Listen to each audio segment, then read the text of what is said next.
दो शिवलिंगों का रहस्य, कालेश्वरम की पावन कथा। भारत में एक ऐसा अद्भुत मंदिर है जहां एक ही वेदी पर दो शिवलिंग विराजमान हैं, एक भगवान शिव का और दूसरा यमराज का। यह मंदिर तेलंगाना के कालेश्वरम में स्थित है।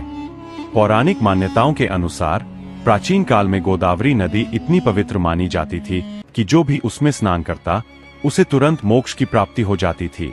इस कारण यमलोक में जाने वाली आत्माएं कम होने लगीं।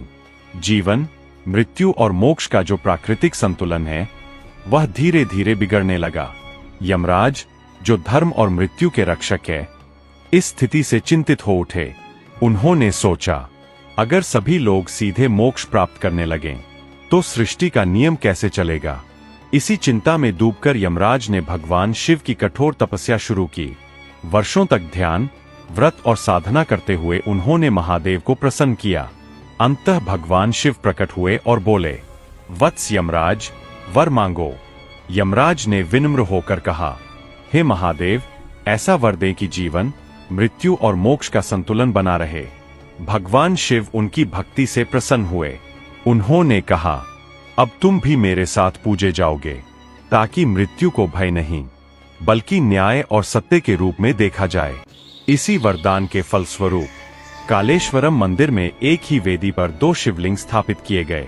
एक को कहा गया कालेश्वर, यमराज स्वरूप, और दूसरे को मुक्तेश्वर, शिव स्वरूप। महादेव ने यह नियम भी बनाया कि पहले कालेश्वर की पूजा होगी, फिर मुक्तेश्वर की। इसका अर्थ है, पहले जीवन और मृत्यु के सत्य को स्वीकार करो, फिर मोक्ष की कामना करो। इस मंदिर से जुड़ा एक और रहस्य भी है। मुक्तेश्वर लिंग के ऊपर दो छोटे छिद्र बने हुए हैं। जब उनमें जल अर्पित किया जाता है तो वह बाहर दिखाई नहीं देता। मान्यता है कि वह जल अंतर्धारा के माध्यम से सीधे गोदावरी नदी में मिल जाता है, जिससे भक्तों के पाप नष्ट हो जाते हैं। यह मंदिर हमें सिखाता है कि जीवन, मृत्यु और मोक्ष तीनों ही ईश्वर की योजना का हिस्सा है और हर चरण का सम्मान करना ही सच्ची भक्ति है।